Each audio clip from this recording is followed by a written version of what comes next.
Hello students, probability chapter से हमारे पास ये एक पैराग्राफ टाइप क्वेश्चन है जिसमें दिया हुआ है हमें let S be the set of first 21 natural numbers then the probability of. अब ये पहला क्वेश्चन है, choosing x y which is subset equal to S such that x cube plus y cube is divisible by 3 is.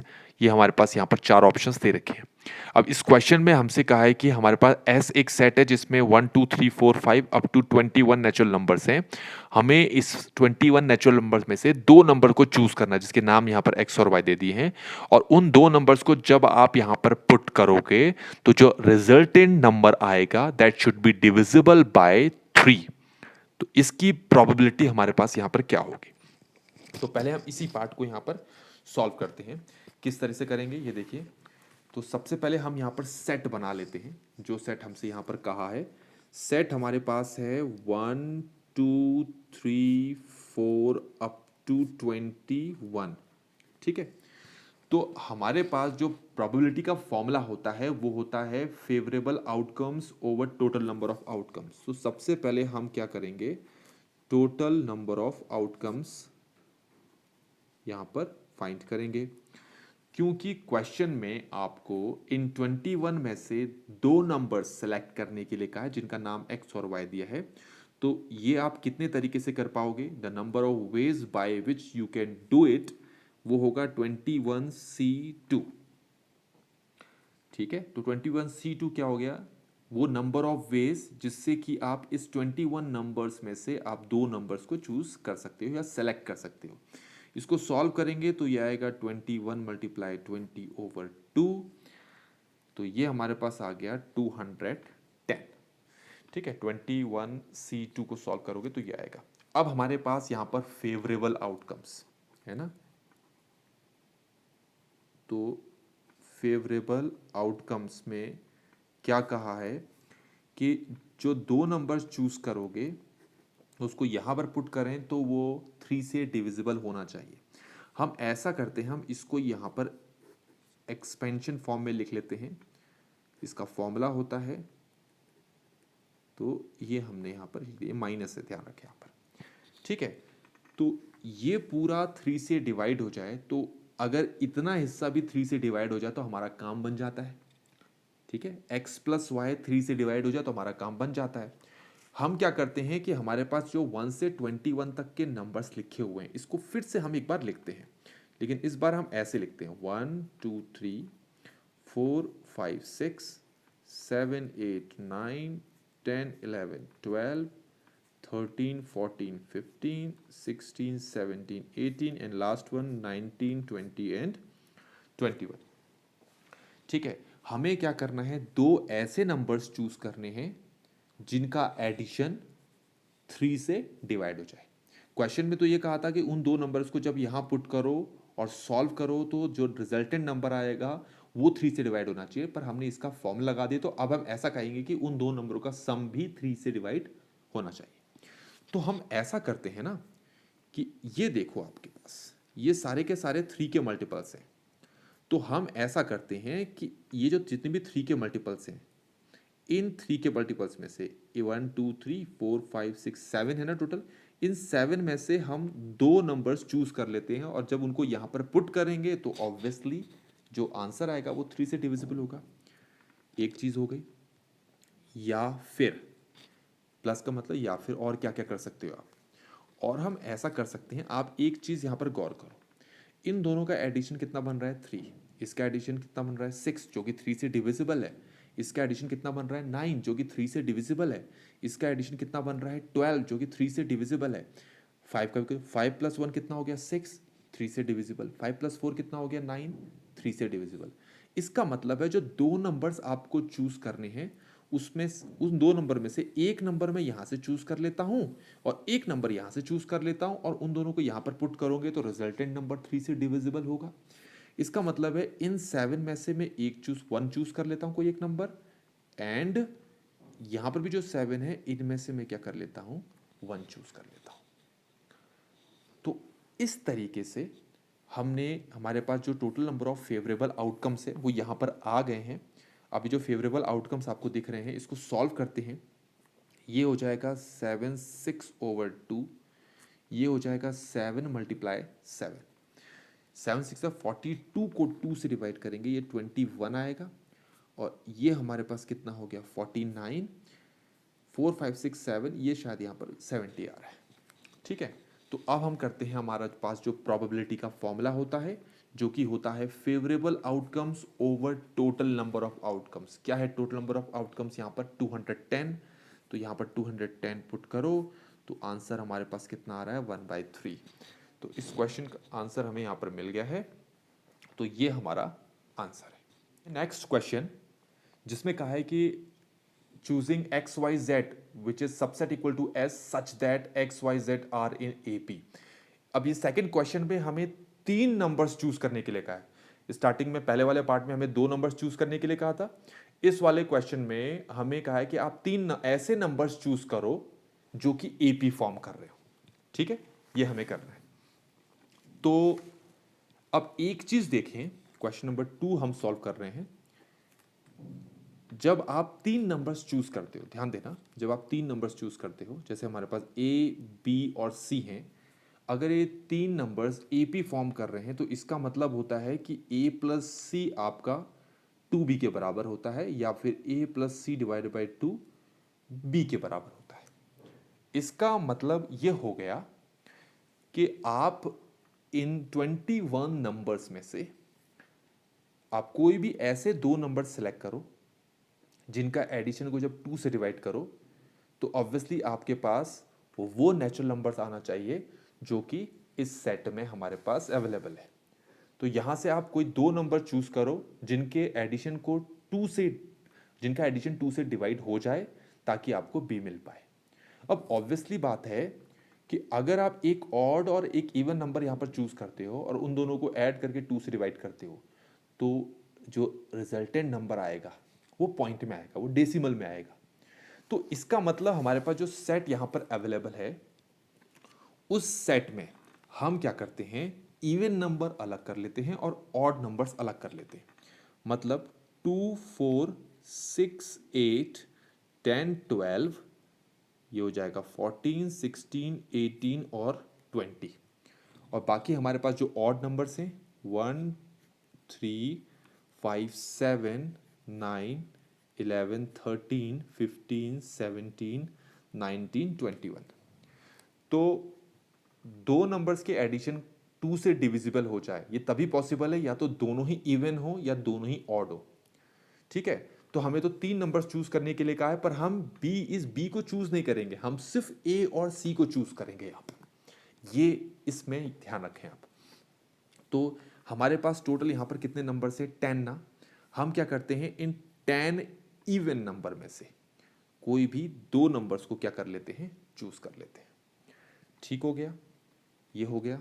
हम अभी favourable outcomes की बात कर रहे हैं। ये जो 10 यहां पर नंबर्स हैं, 10 इवन नंबर्स हैं, इनमें से कोई भी आप 2 नंबर्स चूज करो तो ऑब्वियसली आपके पास तीसरा नंबर ऑटोमेटिकली चूज हो जाएगा, उसको करने की जरूरत नहीं है, ये ध्यान में रखें आप।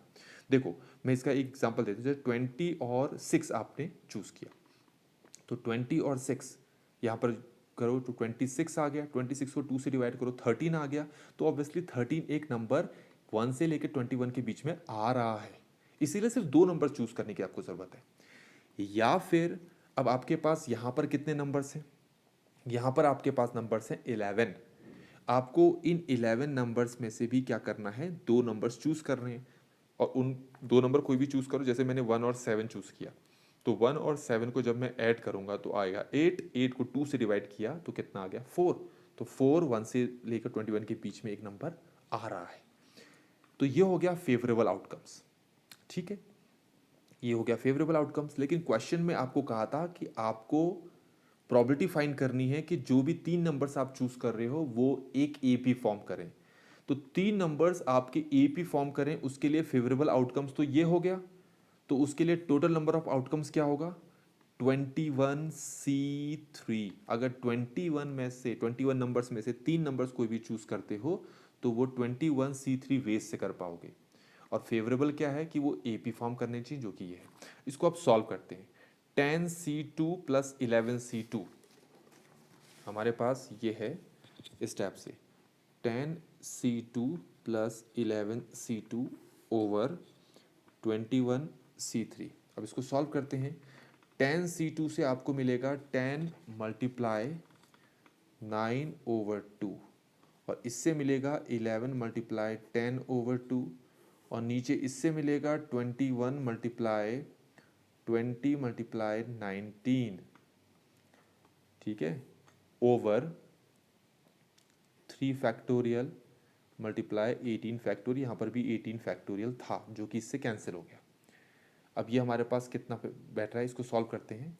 ये 2 5 से 10 और ये 2 5 से यहाँ 10, ये 5 9 से आ गया 45 और 11 5 से आ गया 55 ओवर ये कितना है 6, है ना। इसको काटते हैं ज़रा, तो 21 मल्टीप्लाई 20 मल्टीप्लाई 19, ये है 6, 3 2 ज़ा 6, तो 2 10 ज़ा 20 और 3 7 ज़ा 21। तो हमारे पास आंसर कितना आ रहा है, इसको ऐड किया तो ये हमारे पास आ रहा है 100। अब यहाँ पर ये हमारे पास 7 मल्टीप्लाई 10 मल्टीप्लाई 19, तो हमारे पास कितना आ जाएगा, ये इसको मल्टीप्लाई करेंगे, ये आएगा 1330, ठीक है। इसको मल्टीप्लाई किया तो अब इससे ये यहाँ पर कैंसिल हो जाएगा, तो हमारे पास जो आंसर आ रहा है वो होगा आपका 10/133। तो आप देख सकते हैं कि हमारे पास जो ये बी पार्ट है, इस बी पार्ट से ये मैच कर रहा है 10/133। अब हमारे पास तीसरा एक क्वेश्चन है, फाइनल लास्ट है। इसमें क्या, 3 नंबर्स ऐसे चूज करो such that they are not consecutive. आप 3 ऐसे नंबर्स चूज करो जो कि कंसेक्यूटिव नहीं है, उनकी प्रोबेबिलिटी आप फाइंड करो, ठीक है। तो कैसे करेंगे हम, 1 2 3 4 ऐसे करते करते 19 20 21 हमने ये सारे नंबर्स लिख लिए, ठीक है। तो जो तीनों के तीन नंबर्स हैं they should not be consecutive, मतलब अड़ोसी पड़ोसी वो नहीं होने चाहिए। तो हम क्या करते हैं, जैसे मैंने कोई यहाँ पर 5 6 भी लिख लेता हूँ। जैसे कोई नंबर मैंने ये चूज़ कर लिया, ठीक है, इसको मैंने नाम दे दिया x।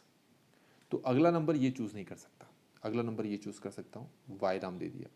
उसके बाद अगला नंबर मैंने ये चूज़ नहीं कर सकता, इसको नाम दे दिया z। उसके बाद अगला नंबर इसके जस्ट बाद वाला यू चूज़ नहीं कर सकता, मैंने ये नंबर दे दिया w, ठीक हो गया। इसका मतलब है क्या, यहाँ x y z w नहीं, सिर्फ 3 नंबर तो चूज़ करने हैं, तो 3 नंबर चूज़ कर लिए। अब यहाँ पर ये देखो कि आप ये जो 3 नंबर्स हैं आपके कंसेक्यूटिव नहीं होने चाहिए, और ये तभी पॉसिबल है जब इनके बीच के गैप्स को कंसीडर करो आप, ठीक है। देखो ये जो पहला नंबर मैंने 2 को चूज़ किया, मैं चाहे तो 1 को भी चूज़ कर सकता था, तो उस केस में ये जो गैप है कितना हो जाता, 0। इसका मतलब है कि तुमने ये नंबर चूज़ किया, ये नंबर चूज़ किया, ये नंबर चूज़ किया, ये नंबर चूज़ किया, तो ये जो गैप है इसको मैं सपोज u नाम दे देता हूँ, ये जो गैप है इसको नाम देता हूँ v, ये जो गैप है इसको नाम देता हूँ w, और ये जो गैप है इसको नाम देता हूँ मैं p, ठीक है। तो हमारे पास ये जो गैप्स हैं, ठीक है, इन चारों गैप्स का जो सम है वो कितना होना चाहिए, वो होना चाहिए हमारे पास 18, क्योंकि 19 20 21 3 नंबर्स तो हम चूज कर चुके हैं। अब इसमें एक कंडीशन है, वैसे डायरेक्टली इसको मैं फॉर्मूले से बता सकता हूँ, लेकिन मैं आपको सॉल्व करके दिखाऊंगा। इसमें कंडीशन क्या है कि जो u है वो गैप 0 है, 0 से बड़ा हो सकता है, लेकिन जो v w ये जो दोनों गैप्स हैं इनके बीच में कम से कम एक नंबर्स का डिफरेंस होना चाहिए। तो v जो है वो ग्रेटर देन इक्वल टू 1 होना चाहिए, w जो है ग्रेटर देन इक्वल टू 1 होना चाहिए, और जो p है वो 0 है, 0 से ग्रेटर हो सकता है, क्योंकि जो लास्ट ये जो z है ना, जो तुमने 6 यहाँ चूज किया था, तुम चाहो तो इसको भी चूज करते तब ये गैप 0 हो जाता, इसीलिए समझ में आ गया होगा। ये जो v greater than equal to 1 है ना, इसको मैं v minus 1 greater than equal to 0 भी लिख सकता हूँ। ये w greater than equal to 1 है, इसको मैं लिख सकता हूँ w minus 1 greater than equal to 0, ठीक हो गया। ऐसा करने का मतलब समझ में आ जाएगा, क्योंकि सभी की जो मिनिमम वैल्यू है वो 0 हो जानी चाहिए। अब ये जो v माइनस 1 है इसको मैंने नाम दे दिया सपोज a, w1 माइनस है इसको मैंने नाम दे दिया p, ठीक हो गया।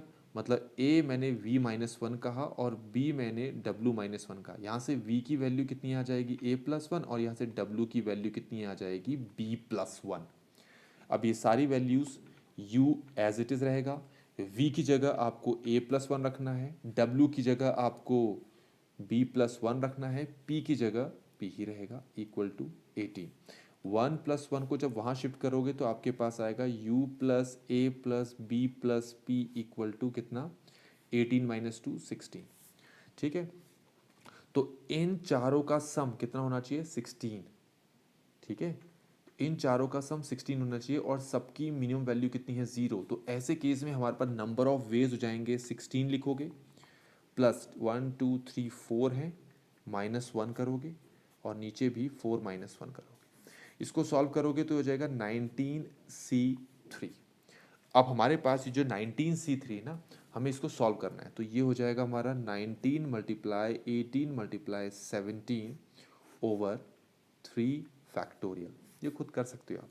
3 फैक्टोरियल का मतलब होता है 6 और ये हमारे पास 6 3 सा कितना हो गया 18। अब हम क्या करते हैं, इन तीनों को सॉल्व करते हैं, जो कि हमारे पास आएगा 969। ठीक है, तो अब हमारे पास जो प्रोबेबिलिटी है वो हो गई है 969 ओवर 1330। अब इसको अगर हम सिंप्लीफाई करेंगे तो हमारे पास ये जो चारों ऑप्शन है उसमें कोई ना कोई ऑप्शन यहाँ पर मैच कर जाएगा। तो इस तरीके से बच्चों हमने ये जो पैराग्राफ टाइप क्वेश्चन है वो यहाँ पर कंप्लीट कर लिया है। आई होप कि आपको ये सोल्यूशन समझ में आए। सोल्यूशन मैंने सारे के सारे आपको लेंथी बताए हैं ताकि आपको पता लग जाए कि कोई पर्टिकुलर फॉर्मूला जो यूज़ हुआ है वो आया कहाँ से है। आपको अगर सारे के सारे वेज शॉर्टकट्स याद हैं तो क्वेश्चन आपका बहुत जल्दी भी सॉल्व हो सकता है। सोल्यूशन अगर आपको समझ में आया तो लाइक ज़रूर करें और बाई चांस अगर नहीं समझ में आया तो डिसलाइक भी कर सकते हैं। Thanks for watching. जय हिंद।